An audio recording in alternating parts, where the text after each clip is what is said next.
Good afternoon, everyone.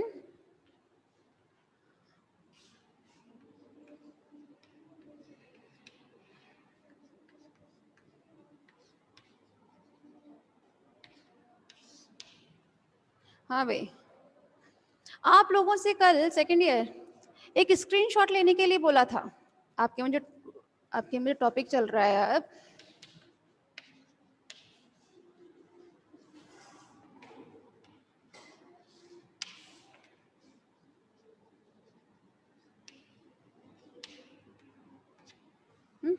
Sewage water treatment अब चल रहा है आप लोगों में टॉपिक। तो सबसे पहले मैंने कल आप लोगों को बताया था कि इसका एक स्क्रीनशॉट लीजिए। लिया था ना कल? चलें, तो सबसे पहले तो अपना वो डायग्राम निकालें।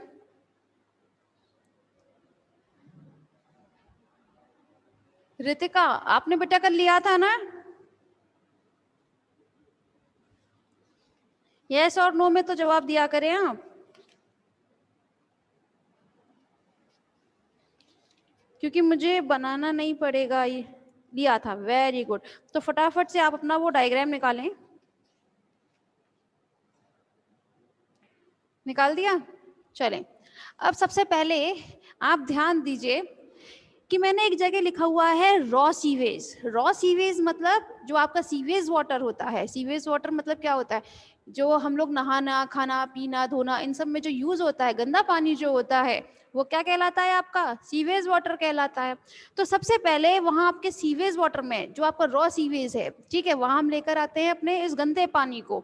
उसके बाद में हम उसे सबसे पहले क्या करते हैं, जो नेक्स्ट चैम्बर आपको दिखाई दे रहा है, ग्रिट चैम्बर में लेकर आते हैं।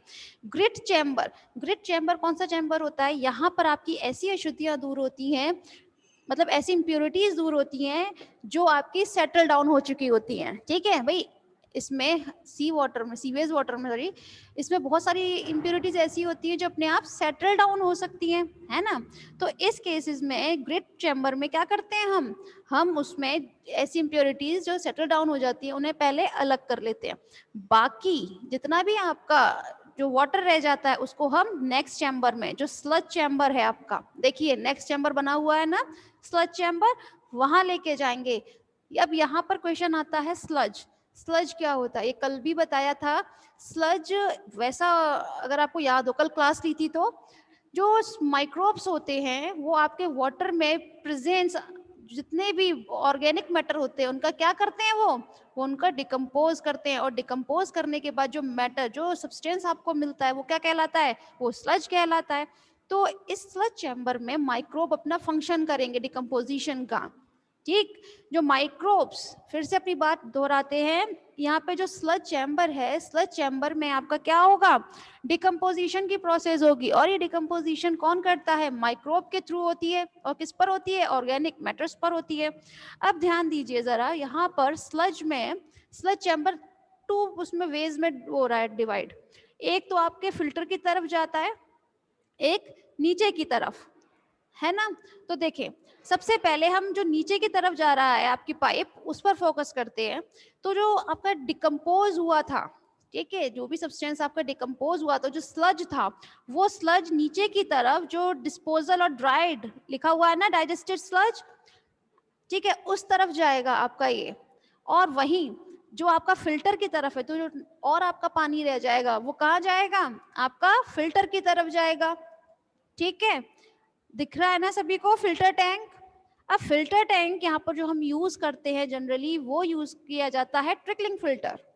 ट्रिकलिंग फिल्टर ये आपका थोड़ा राउंडल शेप में होता है, डायग्राम बता दिया जाएगा। ठीक है, तो यहाँ पर फिल्टर यूज करते हैं। फिल्टर में यहाँ देखिए, इस ये भी आपके टू पार्ट्स में डिवाइड होता है। फर्स्ट पार्ट है आपका एक्टिवेटेड स्लज टैंक, राइट, और एक है आपका सेकेंडरी सेटलिंग टैंक। दो दिख रहे हैं ना यहाँ पर टैंक। तो सबसे पहले हम बात करते हैं अपने फिल्टर में से।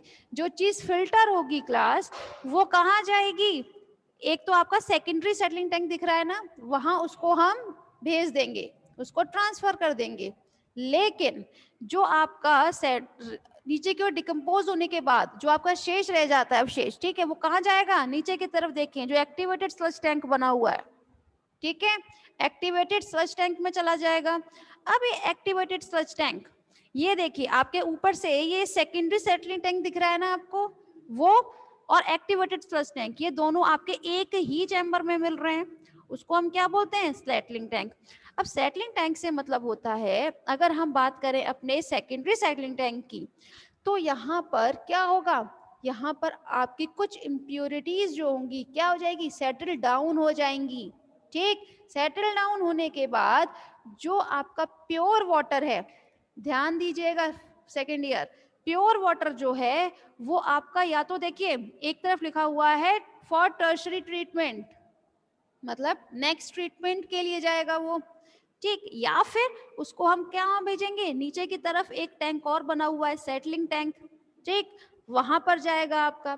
तो नेक्स्ट जो सेटलिंग टैंक है वहां पर भी हम उसको थोड़े टाइम के लिए क्या करेंगे, उसको हम सेटल डाउन होने देंगे, तो वहां पर भी जितनी भी आपकी इम्प्योरिटीज होंगी लाइक फ्लोकिएंट जो भी आपका नीचे की तरफ बैठ जाता है, क्या करेगा वो, नीचे प्रेसिपिटेट होने के बाद सेटलिंग टैंक में हम बाकी का वाटर जो है उसको हम कहाँ पर करेंगे, उसे हम जो आपका डाइजेस्टिव स्लज टैंक जो बना हुआ है, ठीक, वहां पर उसको हम ट्रांसफर कर देंगे, ठीक है। लेकिन यहाँ पर ट्रांसफर क्या होगा, सेटलिंग टैंक से जो आपका प्रेसिपिटेट हुई थी ना चीजें, वो आएगी, क्योंकि बाकी का वाटर तो आपका टर्शरी ट्रीटमेंट के लिए जाएगा, मतलब नेक्स्ट ट्रीटमेंट के लिए जाएगा, ठीक है। तो पहले तो सेकंड ईयर मुझे ये बताएं, आपके पास सभी के पास था ना ये डायग्राम जो कल बनवाया था, सभी के पास था ना, तो इसीलिए मैंने इसको दोबारा बनाने में टाइम वेस्ट नहीं किया है, ठीक। तो अब मुझे ये बताएं, ये डायग्राम समझ में आया है इस तरह से, या डायग्राम दोबारा बनाऊं,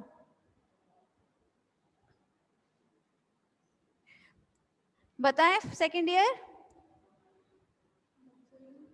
आ गया था मैम, वेरी गुड, ये हुई ना बात। चलो ठीक है, किसी को भी ऐसा कोई स्टूडेंट जिसे समझ में ना आया हो ये डायग्राम एक बार पूछना चाहता है पूछ लीजिए, वरना फिर आगे चलते हैं भाई हम, क्लियर है। सेकेंड ईयर कुछ पूछा जाता है फीडबैक देना स्टार्ट किया करें, आप रिपीट कर दो। हाँ मुझे लग रहा था किसी एक बच्चे का तो रह ही जाएगा ऐसा, और होना भी चाहिए भाई, थोड़ा टफ डायग्राम है ये भी।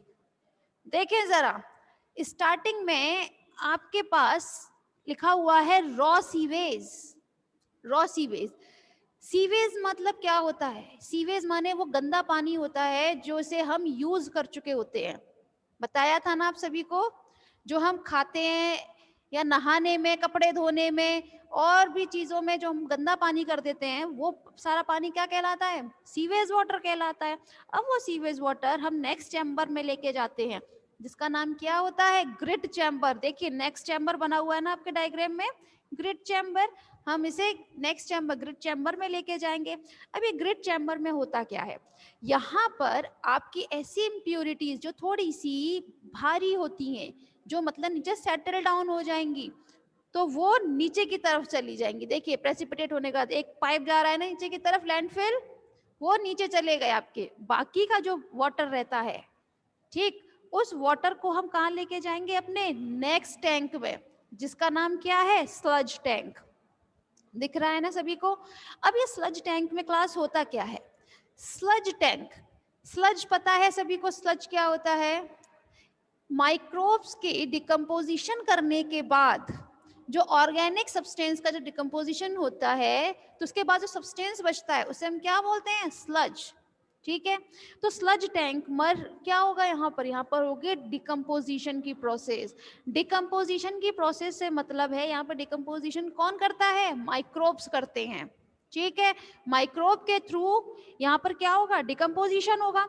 तो आप जरा यहाँ पे ध्यान दीजिएगा, यहाँ पर स्लज टैंक 2 पाइप्स में डिवाइड होता है, देखिए एक नीचे की तरफ जाता है और एक आगे की तरफ बढ़ रहा है, राइट। तो सबसे पहले हम नीचे वाले पाइप पर फोकस कर लेते हैं।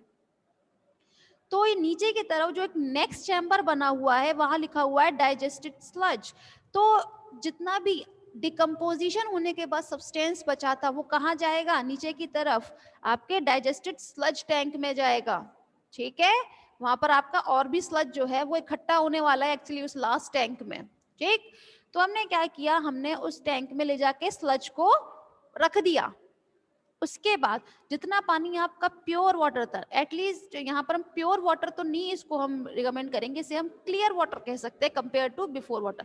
तो क्लियर वाटर को हम क्या करेंगे, आगे उसको जाने देंगे। आगे जाने के बाद क्या होगा, वो आपका ट्रांसफर होता है एक फिल्टर में। देखिए फिल्टर बन रहा है ऊपर की तरफ, तो फिल्टर में किसकी प्रोसीजर होता है, प्रोसीजर होता है यहाँ पर फिल्ट्रेशन का। तो फिल्ट्रेशन के प्रोसीजर होगी क्लास। तो फिर से वो देखिए, ये आपका टू पार्ट्स में डिवाइड हो रहा है फिर से। फिल्टर जो है ये देखिए आगे कहाँ जा रहा है, एक तो सेकेंडरी टैंक में और आपका एक्टिवेटेड स्लज टैंक में। दिख रहा है ना सभी को, गुड। इसके बाद होता क्या है, जो आपका सेटलिंग टैंक है, अब सेटलिंग टैंक में क्या होगा, यहाँ पर आपकी प्रोसीजर होगा सेटल डाउन होगा यहाँ पर, ठीक है।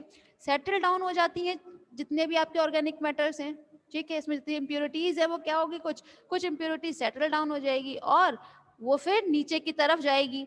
यहाँ पर जो आपका सेकेंडरी सेटलिंग टैंक है ये आगे जाके कहाँ जा रहा है, एक तो स्लैटलिंग टैंक में जा रहा है जो आपका नेक्स्ट सेटलिंग टैंक दिख रहा है नीचे की तरफ, और एक जाता है आपका टर्शरी ट्रीटमेंट के लिए, मतलब आगे के ट्रीटमेंट के लिए जाएगा एक पाइप आपके लिए।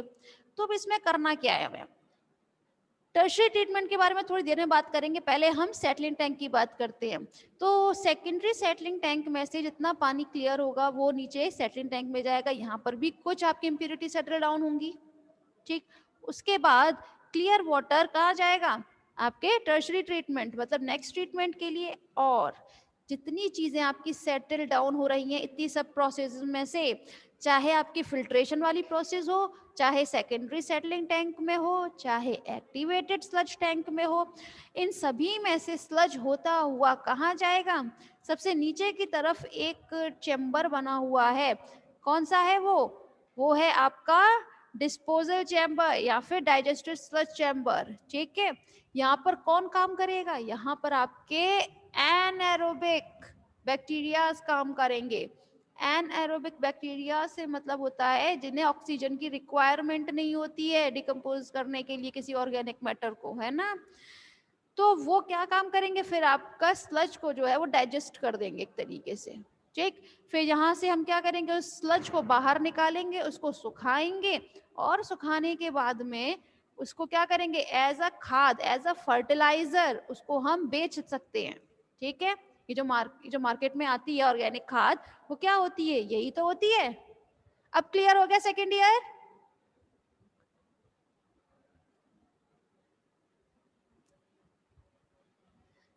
सेकेंड ईयर अब क्लियर हो गया बेटा, चलो ठीक है, अच्छी बात।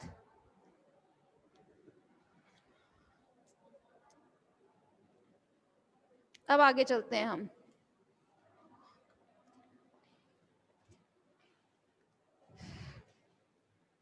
अब हम यहाँ बात कर रहे थे आपके अपशिष्ट उपचार के बारे में, ठीक है।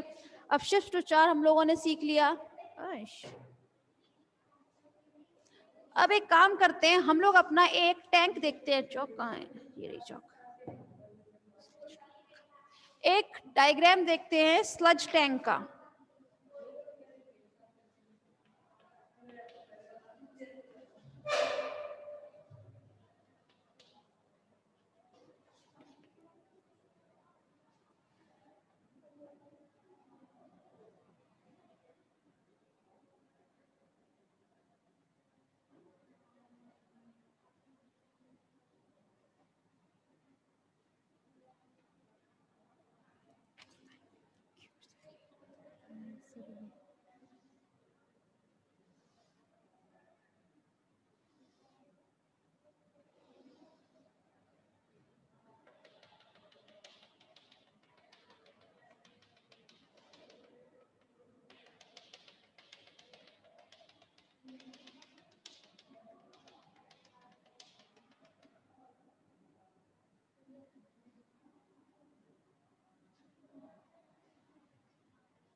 डाल रहा है मुझे यही बताइए।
आज क्यों कर रहे हैं आप?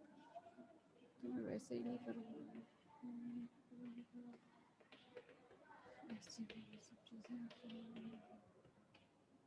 ऊपर से आप ये सब चीज़ें कर रहे हैं।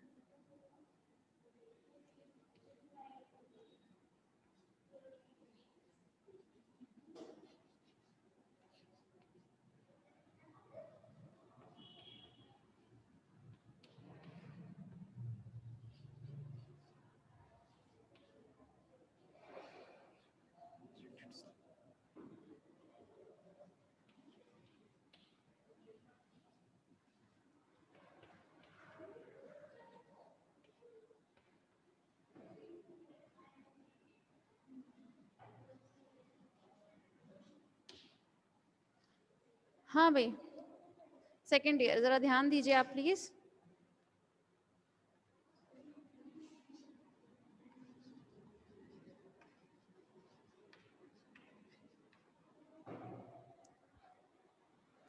हाँ भाई सेकेंड ईयर, यहाँ ये जो आप डायग्राम देख रहे हैं ये डायग्राम है आपका सॉरी स्लज टैंक का, ठीक है।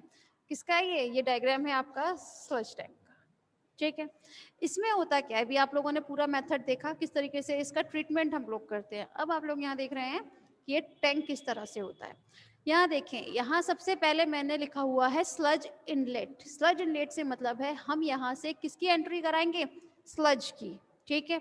हमने यहाँ पर अपना स्लज यहाँ से एंट्री करा दिया।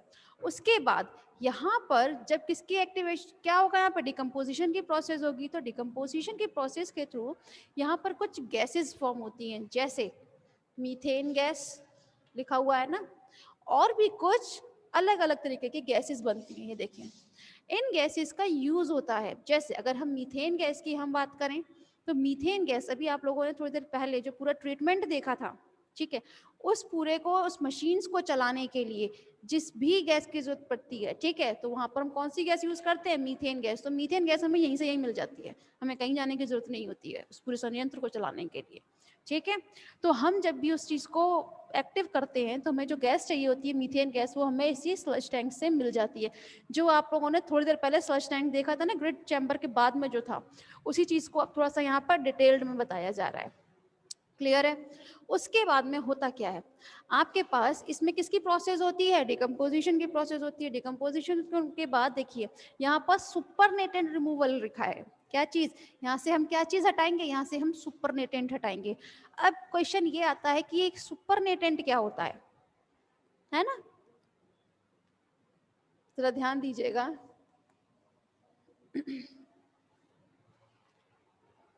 आप लोगों को जनरली जब भी एक इम्यूनोलॉजी जब पढ़ाया था, ठीक, इम्यूनोलॉजी में मैंने हमेशा से आपको सेंट्रीफ्यूगेशन के बारे में बताया है।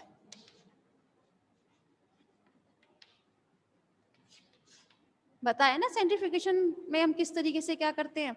अगर हम सेंट्रीफ्यूगेशन मशीन की हम बात करते थे तो इस तरह से हम एक क्या लेते थे, सेंट्रीफ्यूज ट्यूब लेते थे, उसमें हम क्या चीज फिल करते थे, ब्लड फिल करते थे, ठीक है। उसके बाद उसे हम कहाँ लेके जाते थे, उसे हम लेके जाते थे आपके सेंट्रीफ्यूज मशीन में, ठीक है, जहां पर कौन सा वाला फोर्स काम करता था, सेंट्रीफ्यूगल फोर्स काम करता था। और उसमें के बाद क्या होता था, जब हम उसे अप्रोक्स 2500 आरपीएम पर रखते थे अप्रोक्स 30 मिनट के लिए, ठीक है, तो क्या होता था कुछ देर के बाद यहाँ पर जो आपकी आरबीसीज होती थी,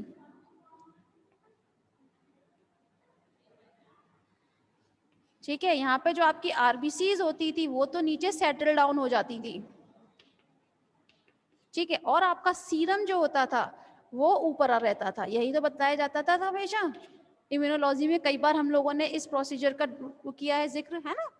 तो यहाँ पर ये दो चीजें हमें मिलती थी, एक तो ये ऊपर का हिस्सा सीरम होता था, नीचे सेटल डाउन जो हो जाती थी वो क्या होती थी, हमारी आरबीसीज होती थी। तो यहाँ पे जो ऊपर का हिस्सा जो होता है इसे हम सुपरनेटेंट बोलते हैं, ठीक है, इसको प्रेसिपिटेट बोलते हैं, ठीक है। सुपरनेटेंट क्लियर हुआ। सुपरनेटेंट का मतलब क्या होता है? सुपरनेटेंट ये अगर कोई भी चीज प्रेसिपिटेट होती है, आप लोगों ने केमिस्ट्री के प्रैक्टिकल्स कई बार किए हैं, तो केमिस्ट्री में क्या करते हैं हम, कोई भी कभी भी कुछ चीज ऐड करते हैं तो उसमें हमें दो पार्ट्स, प्रेसिपिटेशन की जब प्रोसेस होती है तो दो पार्ट मिलते हैं हमें, तो जो ऊपर का पार्ट होता है वो क्या कहलाता है आपका, सुपरनेटेंट कहलाता है, ठीक है। तो यहाँ से हम लोग क्या करेंगे, उस सुपरनेटेंट को ही रिमूव करेंगे। क्लियर है? क्लियर हुआ सुपरनेटेंट। उसके बाद में नेक्स्ट है आपका actively digesting sludge. Actively digesting sludge से मतलब है यहाँ पे माइक्रोब्स ने जो आपकी डिकम्पोजिशन की प्रोसेस की थी उसके थ्रू जो डाइजेस्ट हुई थी आपकी ऑर्गेनिक मैटर, ठीक है, वो कहाँ आ जाएंगे आपके नेक्स्ट चैम्बर में। देखिए उसके बाद में वो कहाँ जेटल होंगे, उसका कौन सी प्रोसेस होगी, स्टेबलाइज की प्रोसेस होगी। स्टेबलाइज स्लज जब बनेगा तो उसको हम बाद में क्या करेंगे, यहाँ से बाहर निकाल लेंगे, ठीक है। बाहर निकालने के बाद थोड़ी देर पहले ही बताया था, इसे आप अच्छे से सुखा लीजिए और सुखाने के बाद इसको आप मार्केट में बेच सकते हैं, ठीक है। इसे हम ऑर्गेनिक खाद या ऑर्गेनिक फर्टिलाइजर के तौर पे जानते हैं। क्लियर है ना? सेकेंड ईयर क्लियर हुआ आपको? किसी को कोई परेशानी है तो पूछें आप।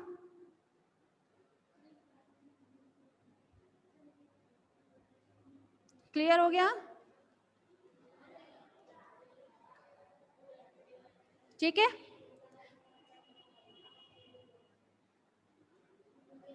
फीडबैक तो दिया करें।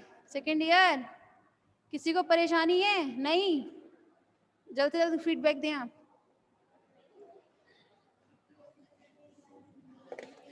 चलें, यहाँ पर अब आपका सीवेज वाटर ट्रीटमेंट ये टॉपिक फिनिश होता है, ठीक है।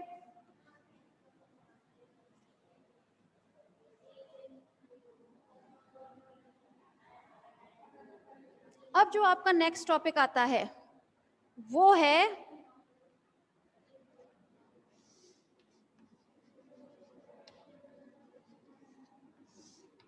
क्लोनिंग, ठीक है। जो आपका टॉपिक है नेक्स्ट वो है क्लोनिंग। अब यहाँ पर, ठीक है, गुड, क्लोनिंग। अगर हम क्लोन की बात करें तो ये ग्रीक वर्ड होता है,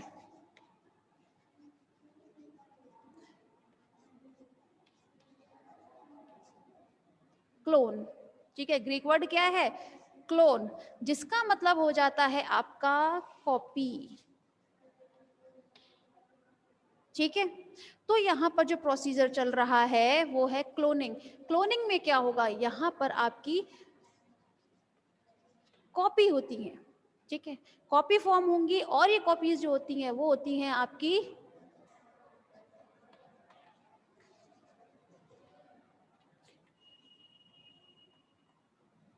जेनेटिकली ट्विंस कहें आप, चाहे जेनेटिकली आइडेंटिकल भी कह सकते हैं, ठीक है। क्लियर है?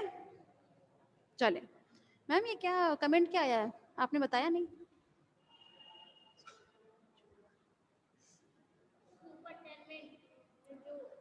देखिए भारती सिंह, अच्छा मैम, सुपरनेटेंट में जो ऊपर रहता है स्लज वो रह जाता है वहां नहीं, देखिए, अरे हंसो मत। देखो सबसे पहले बात, देखो सुपरनेटेंट में आओ, सुपरनेटेंट में आओ, इसको टॉपिक को बाद में बताते हैं हम।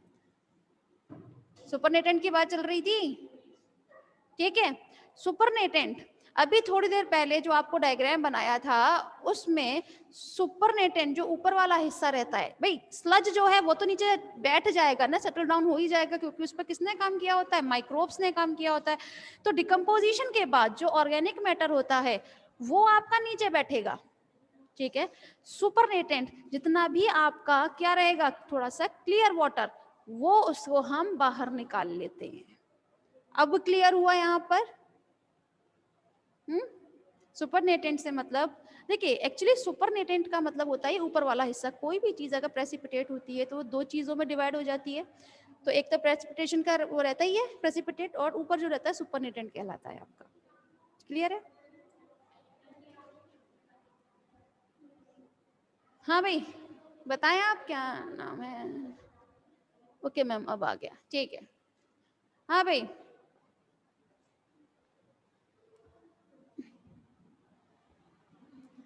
तो आपका जो टॉपिक स्टार्ट हुआ था वो था क्लोनिंग, ठीक है। क्लोनिंग की अगर हम बात करते हैं तो ये ग्रीक का वर्ड होता है क्लोन, लेकिन क्लोन की स्पेलिंग जो होती है KLON होती है, ठीक है। क्लोन इसका मतलब क्या रहता है, कॉपी। तो क्लोनिंग के थ्रू जितने भी आपके एनिमल्स जीन्स जो भी आप बनाते हैं वो क्या होते हैं, आपके जेनेटिकली ट्विंस होंगे या जेनेटिकली आइडेंटिकल होते हैं वो, ठीक है। आइडेंटिकल मतलब समझते हैं ना, जो हूबहू एक जैसे होते हैं, इसका मतलब एक ही जैसे। कॉपीज का मतलब समझो आप फोटोस्टेट कराएं किसी भी चीज की तो क्या होता है, एज इट इज निकलती हैं, कहीं पर कोई चेंजेस नहीं होता, तो वो एक जैसे होते हैं। लेकिन यहाँ पर हम किसकी क्लोनिंग कराएंगे, यहाँ पर हम ह्यूमन की क्लोनिंग कराएंगे, जीन्स की क्लोनिंग कराएंगे, एम्ब्रियोज की क्लोनिंग होती है, ठीक। तो यहाँ पे अब जो आपका टॉपिक स्टार्ट हुआ है वो है क्लोन। अगर आप लोगों ने शायद क्लोन पढ़ा भी होगा, क्लोन पढ़ाया जाता है फर्स्ट ईयर में, थर्ड पेपर जो है डेवलपमेंटल बायोलॉजी, उसमें ये टॉपिक पढ़ाया जाता है क्लोनिंग, है ना। और सेकेंड ईयर में भी पढ़ाया जाता तो है ही है, सेकेंड ईयर तो पढ़ा ही रहे हैं। चले, क्लोनिंग में सबसे जो इम्पोर्टेंट बात वो ये है कि इसके थ्रू किस चीज का बनाया था, क्या बनाया गया था, डॉली बनाई गई थी। डॉली याद है ना सबको? डॉली अगर बनाई गई थी तो वो थी आपकी क्लोनिंग मेथड के थ्रू ही बनाई गई थी। क्या हुआ? हाँ भाई, अच्छा सेकेंड ईयर पहले तो आप लोग प्लीज रिजॉइन करें आप।